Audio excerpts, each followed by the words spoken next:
जी नमस्कार, स्वागत है आपका उदयंश क्लासेस में। उम्मीद है कि आप लोग बहुत बढ़िया होंगे और पढ़ाई आपकी बहुत ही शानदार चल रही होगी। आज की क्लास में हम लोग नरेशन के बारे में पढ़ेंगे कि नरेशन क्या होता है, उसके बारे में देखेंगे समझेंगे। तो चलिए शुरुआत करते हैं हम लोग। आप बोर्ड पे पीछे देख सकते हैं कि नरेशन के बारे में कुछ चीज़ें मैं आपको बताया हूँ। ठीक है, आइए उसको समझते हैं। देखिए, नरेशन हम लोग चैप्टर पढ़ेंगे और नरेशन से जितनी भी परीक्षाएं होती हैं, चाहे आप मान लीजिए कॉम्पिटिटिव एग्जाम का हुआ या एकेडमिक हुआ, ठीक है, सब में बहुत ज़्यादा प्रश्न पूछे जाते हैं नरेशन से। बहुत ही अधिक प्रश्न पूछे जाते हैं। बात करते हैं अगर आप एसएससी की, एसएससी में भर भर के प्रश्न पूछते हैं नरेशन से। या आप बात करते हैं दूसरी एग्जाम्स की जिसमें अगर अंग्रेजी पूछा जाए तो नरेशन से बहुत सारे क्वेश्चन आते हैं। चलिए बिल्कुल बेसिक से लेकर हम लोग समझते हैं नरेशन का। नरेशन जो है ना, इसको हिंदी में हम लोग कथन बोलते हैं। ठीक है, कथन के लिए आप लोग दूसरे इंग्लिश वर्ड भी यूज करते होंगे। जैसे इसके लिए हम लोग स्टेटमेंट भी बोलते हैं, या कथन के लिए आप लोग सेंटेंस भी यूज कर सकते हैं। ठीक है, तो लेकिन यहाँ नरेशन का मतलब हम लोग कथन देखेंगे। नरेशन का हिंदी कथन होता है, एक वर्ब है नरेट। नरेट एक वर्ब है, इसका मतलब होता है वर्णन करना या व्याख्या करना। ठीक है, इसी से एक नाउन बनता है जिसमें टी आई ओ एन जोड़ देते हैं हम लोग।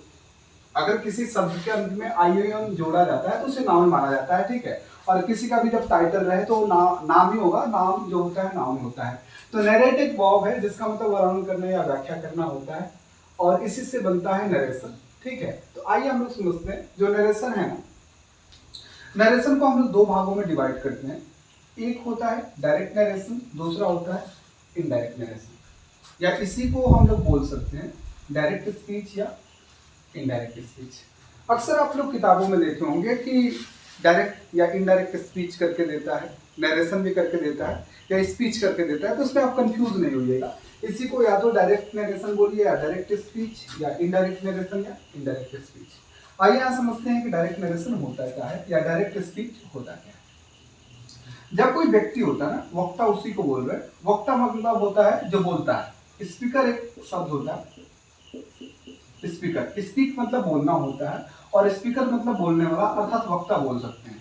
मतलब जब वक्ता के कथन को, कथन मतलब जो वाक्य बोलेगा, ठीक है, जब वक्ता के कथन को उसी के शब्दों में कहा जाए, जब वक्ता के कथन को उसी के शब्दों में कहा जाए ना, उसे ही हम लोग या तो डायरेक्ट नरेशन या बोल सकते हैं डायरेक्ट स्पीच हम लोग कहेंगे। जब कोई व्यक्ति कोई बात बोलता है और उसी बात को बिल्कुल उसी के शब्दों में हम लोग कह देंगे ना, तो वो हो जाएगा आपका डायरेक्ट नरेशन या डायरेक्ट स्पीच। आइए इनडायरेक्ट समझते हैं क्या है। देखिए, जब कोई व्यक्ति है अर्थात वक्ता जिसको बोल रहे हैं, अगर कोई बात कहता है, जब वक्ता के कथन को उसी के शब्दों में न कहकर, अर्थात कोई व्यक्ति है अगर कोई बात कहता है ना, तो उसी के शब्दों में ना कहकर हम लोग अपने शब्दों में अगर कहते हैं, ठीक है, अपने शब्दों में कहें, लेकिन उसके आशय या सारांश में कहा जाए। मतलब अगर कोई व्यक्ति है ना, अगर किसी बात को बोलता है और उस बात को हम लोग अपने शब्दों में कहें, लेकिन शब्द बदलेंगे, लेकिन उसका आशय या सारांश अर्थात उसका अर्थ चेंज नहीं होना चाहिए। जो वक्ता कहा है बात, जो उसका अर्थ होगा वो अर्थ नहीं चेंज होगा। लेकिन हम अपने मन से अगर अलग शब्दों का प्रयोग करते हैं तो आपका हो जाता है इनडायरेक्ट नरेशन या इनडायरेक्ट आपका स्पीच हो जाएगा। ठीक, तो ये रहा आपका डायरेक्ट स्पीच, इनडायरेक्ट स्पीच। आइए उदाहरण के माध्यम से समझते हैं। जैसे मान लीजिए वक्ता बोल रहा है कि ही सेड राम इज हैप्पी। ये वक्ता के द्वारा कही गई बात है। ठीक है, अगर इसी के शब्दों, इन्हीं शब्दों को आप बोलते हैं same to same, he said Ram is happy, तो ये आपका डायरेक्ट नरेशन या डायरेक्ट स्पीच हो जाएगा। अगर इसी सेंटेंस को आप ऐसे बोल सकते हैं, he said that Ram is happy, sorry, he said that Ram was happy। तो यहाँ पे देखिए, यहाँ पे डैट ऐड किया जा रहा है और यहाँ पे इसका वास बनाया जा रहा है। तो ये वाला जो पूरा पार्ट है ना, ये वाला पूरा पार्ट आपका हो जाएगा इनडायरेक्ट नरेशन या इनडायरेक्ट स्पीच। इस प्रकार से अगर कोई व्यक्ति किसी बात को कहता है, उसी के शब्दों में बिल्कुल बोल दिया जाए, उससे हम लोग डायरेक्ट नरेशन या डायरेक्ट स्पीच कहते हैं।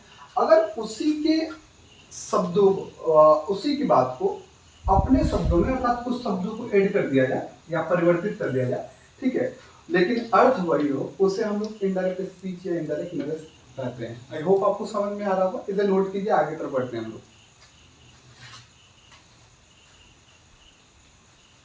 चलिए कुछ और चीजें आगे हम लोग समझ लेते हैं। देखिए आपके सामने एक सेंटेंस दिख रहा है, ये आपका डायरेक्ट स्पीच है, ये आपका डायरेक्ट स्पीच है, ठीक है। आपके सामने एक सेंटेंस दिख रहा है, आप देखिए ये आपका डायरेक्ट स्पीच है। और डायरेक्ट स्पीच क्या है और इसको किस प्रकार से मैं आपको समझाने की कोशिश कर रहा हूँ। देखिए आपके सामने सेंटेंस है, Ram said to me Ram is happy. वही सेंटेंस है, उसी सेंटेंस को लेके हम लोग समझेंगे, एक ही सेंटेंस को अच्छे से समझ जाएंगे। फिर उसके बाद से समझने के बाद से हम लोग हजारों सेंटेंसेस बना सकते हैं इनडायरेक्ट स्पीच में।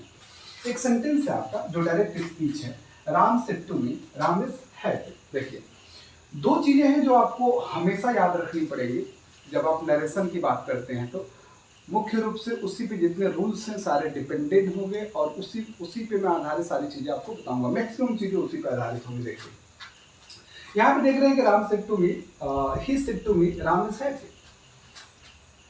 यहाँ पे जो सेड है ना, सेड को हम लोग रिपोर्टिंग वर्ब बोलते हैं, सेड को हम लोग रिपोर्टिंग वर्ब बोलते हैं, ठीक। उसके बाद से जो डबल इन्वर्टेड कामा के बीच में है, डबल इन्वर्टेड कामा, इसको हम लोग डबल इन्वर्टेड कामा बोलते हैं, ठीक है। डबल इन्वर्टेड कामास है, इसके बीच में जो सेंटेंस होता है ना, इसको हम लोग रिपोर्टेड स्पीच बोलते हैं। क्या बोलते हैं? Reported speech. यही दोनों महत्वपूर्ण है, ये दोनों महत्वपूर्ण है, यही आपको याद रखना होगा। इसी पे आधारित सब रूल्स होंगे, मैं जितने पढ़ाऊंगा, तो कृपया इसको याद रखिएगा कि जो डबल इन्वर्टेड कामा के बीच में सेंटेंस है उसको हम लोग रिपोर्टेड स्पीच बोलते हैं, ठीक है। उससे क्या बोलते हैं कि डबल इन्वर्टेड कामा के कामास के बाहर जो सेंटेंस है, इसकी जो वर्ब होती है ना, इस वर्ब को हम लोग रिपोर्टिंग वर्ब बोलते हैं। तो दो ही टर्म्स सबसे ज्यादा महत्वपूर्ण है, रिपोर्टिंग वर्ब और रिपोर्टेड स्पीच, ठीक है। जो रिपोर्टिंग वर्ब है ना, इसके पहले जो आपका नाउन या प्रोनाउन आता है वो रिपोर्टिंग वर्ब का सब्जेक्ट कहा जाता है, तो इसको सब्जेक्ट ऑफ रिपोर्टिंग वर्ब कहते हैं, ठीक है। रिपोर्टिंग वर्ब के बाद से जो नाउन या प्रोनाउन आता है ना, इसको हम लोग ऑब्जेक्ट ऑफ रिपोर्टिंग वर्ब कहते हैं, ठीक है। आइए इसमें देख लेते हैं, ये जो डबल इन्वर्टेड कामास के बीच में सेंटेंस है इसको रिपोर्टेड स्पीच कहेंगे, और इसमें जो वर्ब होगा उसको वर्ब ऑफ रिपोर्टेड स्पीच कहेंगे, और इस वर्ब का जो सब्जेक्ट होगा उसको verb of subject of reported speech कहेंगे, ठीक है। ये सारे टर्म्स हैं जो आप याद रखिएगा, ठीक है। परीक्षा में कभी नहीं पूछता है कि रिपोर्टेड स्पीच किसे कहते हैं या रिपोर्टिंग वर्ब किसे कहते हैं, केवल आप ये जानो कि डबल इन्वर्टेड कामास के बाहर जो वर्ब है ये सबसे महत्वपूर्ण चीज है, ठीक है। ये जो क्रिया है ना, इसी क्रिया के बारे में जो नाउन या प्रोनाउन आएगा, इसका जो सब्जेक्ट है ये आपका सब्जेक्ट ऑफ रिपोर्टिंग वर्ब हो गया, और इसका जो ऑब्जेक्ट है ऑब्जेक्ट ऑफ रिपोर्टिंग वर्ब, और इसको हम लोग रिपोर्टिंग वर्ब बोलते हैं। और इन दोनों के बीच में, इन कामास के बीच में जो सेंटेंस है इसे रिपोर्टेड स्पीच कहते हैं। आज के लिए बस इतना ही जाने देते हैं, बाकी मिलते हैं नेक्स्ट क्लास में, तब तक के लिए थैंक यू।